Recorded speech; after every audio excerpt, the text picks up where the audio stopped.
Hello guys, मी आज तुमच्यासोबत share करणार आहे राजस्थानचं स्पेशल बेसन प्याज का पराठा. एकदम मस्त बनतो. तुम्ही एकदा नक्की ट्राय करून बघा. टुमटुमीत फुगणारे असे बनतात. तुम्ही माझ्या चॅनलवर नवीन असाल तर माझ्या चॅनलला सबस्क्राईब करा.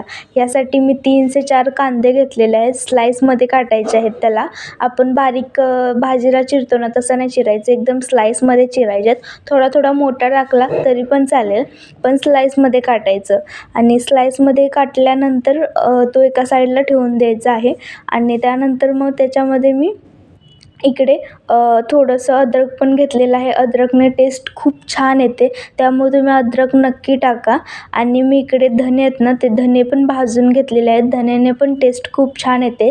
आणि त्याच्यामध्ये तुम्हाला जर तिखट जास्त हवे असेल तर तुम्ही त्याच्यामध्ये काळी मिरी पण 1-2 टाकून तो तुम्ही चेचून त्याची एक दरदराशी पेस्ट बनवून पण त्यामध्ये तुम्ही टाकू शकता. आणि इथेच मी लसूण पण घेतलेला आहे. लसूण पण एकदम बारीक करून चॉप करून घेतलेला आहे. आणि इकडे मी कोथिंबीर पण लागलीच चिरून घेत आहे. कोथिंबीर पण चिरून घेतलेली आहे. आणि इकडे मी मिरची पण घेतलेली आहे. मिरची एकदम बारीक चिरायची आहे, नाहीतर तुम्ही जर मिरचीचा थोडासा ठेचा टाकला, ठेचा नको पण मिरची चॉप करून टाका, त्याने चव खूप छान येते.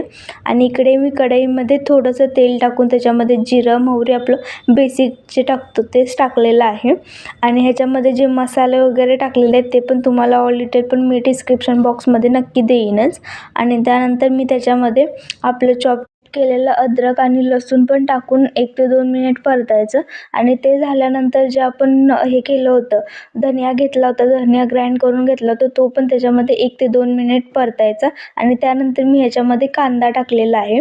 आणि कांद्याला पण व्यवस्थित चांगलं स्टर करून 1 ते 2 मिनिट तुम्ही भाजून घ्या. कांदा हलकासा गोल्डन कलर झाला की त्याच्यामध्ये मग आपण बेसिक मसाले टाकणार आहोत. त्याच्यामध्ये स्टार्टिंगला मी नमक टाकलेलं आहे. नमकने काय होतं की त्याच्यामध्ये मॉइश्चर येतं. आणि त्यानंतर मग मी मसाले टाकले आहेत.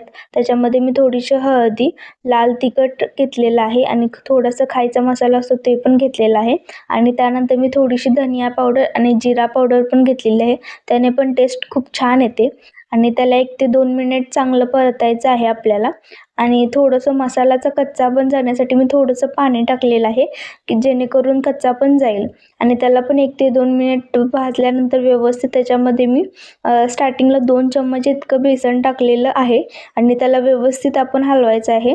आणि थोडंसं पाण्याचा आपण शिंपडा दिला तरी पण चालेल. त्याने बेसन काय होतं, बेसनचा पण कच्चा पण जातो आणि स्मेल चांगली येते.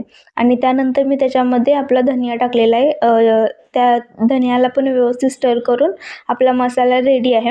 मसाला चांगला गार करून घ्या. गार झाल्यानंतरच त्याचे पराठे करायला लागा, नाहीतर काय होतं की पराठे चिपचिपे होतात. त्यासाठी मी इकडे एका बाउलमध्ये आटा घेतलेला आहे. त्याच्यामध्ये तुम्ही थोडंसं जर मैदा मिक्स केला तरी पण चालेल. त्याच्यामध्ये थोडासा मैदा वगैरे टाकून मी आटा मळलेला आहे. थोडासाच मैदा टाकलेला आहे बाइंडिंगसाठी. आणि त्यानंतर तेल लावून याला पण आपण 10 मिनटं व्यवस्थित झाकण टाकून ठेवणार आहोत. आणि इकडे आपण बघू शकतो आपला मसाला पूर्ण गार झालेला आहे. आणि त्यानंतर मग त्याच्यामध्ये एक मी पेढा घेतलेला आहे. त्या पेढ्याला व्यवस्थित आपण गोल फिरवून लाटून घेणार आहोत. व्यवस्थित एकदम गोल व्यवस्थित लाटून घ्या. आणि थोडीशी जाडसरच ठेवा, जास्त पण पातळ करू नका, कारण की आपण त्याला अजून पुढे करणारच आहोत.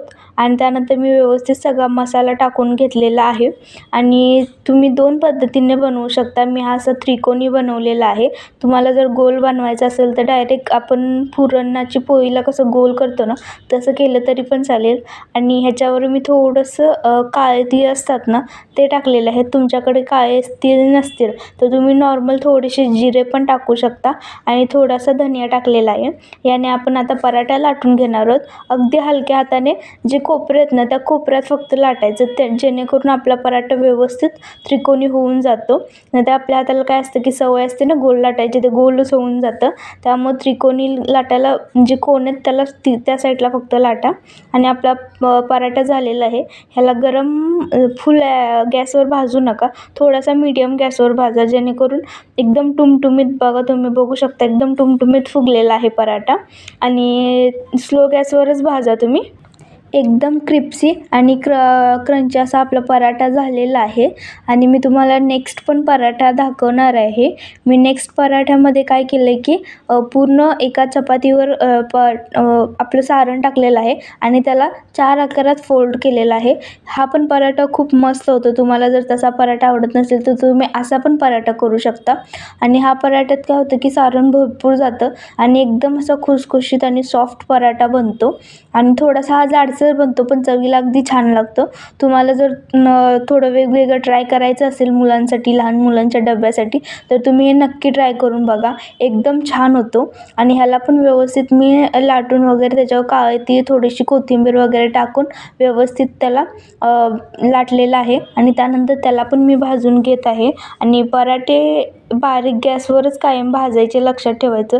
नाहीतर काय होतं की फुल गॅसवर भाजलं की आतमधनं व्यवस्थित भाजत नाही ते आणि त्याच्यामध्ये एक जो क्रिप्सीनेस असतो तो क्रिप्सीनेस येत नाही आणि एकदम सॉफ्ट होऊन जातात पराठे. त्यामुळे बारीक गॅसवरच भाजा आणि तेल लावून व्यवस्थित तुम्ही बघू शकता एकदम मस्त झालेला आहे पराठा. आणि तुम्हाला व्हिडिओ माझा कसा वाटतो मला नक्की सांगा. तुम्हाला अजून कसे व्हिडिओ पाहिजेत हे पण तुम्ही मला नक्की सांगू शकता. मी याला सॉससोबत देत आहे कारण की लाल चटणी वगैरे मला नाही जास्त आवडत, त्यामुळे मी सॉससोबत सर्व केलेलं आहे. आणि तुम्ही बघू शकता ह्याची लेअरिंग पण खूप मस्त आहे. हे जे 2 ह्याचे होते ते आहेत आणि तुम्ही बघू शकता ह्याला व्यवस्थित 3 लेअर आलेले आहेत आणि एकदम मस्त झालेला आहे पराठा. तुम्हाला कसा वाटला व्हिडिओ मला नक्की सांगा. तुम्ही लहान मुलांच्या डब्यासाठी नाश्त्याला बघत असाल तर ही रेसिपी एकदा नक्की ट्राय करून बघा. तुम्हाला खूप छान आवडेल. आणि त्यानंतर आपण नेक्स्ट ब्लॉगमध्ये भेटू.